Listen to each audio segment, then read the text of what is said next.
नाशिकमध्ये पावसाचा जोर हा सकाळपासून कायम असल्याचं पाहायला मिळते। आपण जर बघितलं तर नाशिकच्या गोदावरी नदीमध्ये देखील जी पूर परिस्थिती आहे ती देखील आता काहीशी निर्माण होताना पाहायला मिळते। नाशिकच्या सिंहस्थ कुंभमेळ्याच्या अनुषंगाने जे काही विकास कामं सुरू आहे त्या विकास कामांच्या ठिकाणी देखील हे सर्व पुराचं पाणी त्या ठिकाणी आल्याचं आपल्याला पाहायला मिळते। त्या संपूर्ण कामाच्या ठिकाणी या ठिकाणी पाण्याचा हा वेढा आपल्याला पाहायला मिळतो। खरं तर जे नवीन पूल आणि काही घाट जे आहे ते बांधण्याचं काम गांधी तलावाच्या परिसरामध्ये सुरू होतं त्या सर्व ठिकाणी या ठिकाणी अशा पद्धतीनं पाणी भरल्याचं पाहायला मिळते। एकूण या ठिकाणी जे बांधकाम होतं ते नवीन बांधकाम देखील हे सगळं वाहून गेल्याची भीती देखील या ठिकाणी वर्तवली जाते। आपण जर समोर बघितलं तर अगदी हा समोर असलेला पूल जो आहे तो येण्या जाण्याचा मार्ग तो देखील त्या ठिकाणी बंद झालेला आहे। रामकुंड परिसर असेल, लक्ष्मण कुंड परिसर असेल, त्याच्या वरच्या भागामधले जे बांधकाम या ठिकाणी सुरू होतं ते बांधकाम देखील त्या ठिकाणी संपूर्ण वाहून गेल्याची भीती या ठिकाणी वर्तवली जाते। त्याच्या वरतून जे आहे ते पाणी त्या ठिकाणी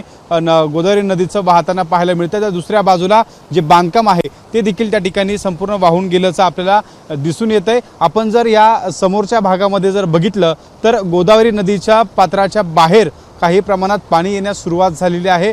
खरं तर सकाळपासून नाशिकच्या घाटमाथा असेल किंवा धरणांच्या पाणलोट क्षेत्रांमध्ये त्या ठिकाणी पावसाचा जोर जो आहे तो वाढताना पाहायला मिळतो आणि त्यामुळे या ठिकाणी गोदावरी नदीची पाणी पातळी देखील ही वाढताना पाहायला मिळते। हे जे खांब हे आपल्याला पाहायला मिळत आहे त्या खांबांच्या ठिकाणी हे बांधकाम सुरू होतं आणि संपूर्ण जे दगड आपल्याला समोरच्या बाजूला दिसत आहे ते वाहून गेल्याचं पाहायला मिळते। एकूणच मोठ्या प्रमाणात नुकसान खरं तर या कामांच्या ठिकाणी झाल्याची माहिती खरं तर त्या ठिकाणी मिळते आणि एकूणच आपण बघतोय पाऊस त्या ठिकाणी काहीसा कमी झाल्यानंतर नेमकं काय नुकसान झालेलं आहे ती माहिती समोर येईल। त्यामुळे आपण सध्या बघतोय नाशिकमध्ये वाढत्या पावसामुळे या सगळ्या सिंहस्थ कुंभमेळ्याच्या कामांना देखील त्याचा मोठा फटका बसताना दिसून येतोय। कॅमेरामन धनंजय दारुंडेसह शुभम बोडके, एबीपी माझा, नाशिक।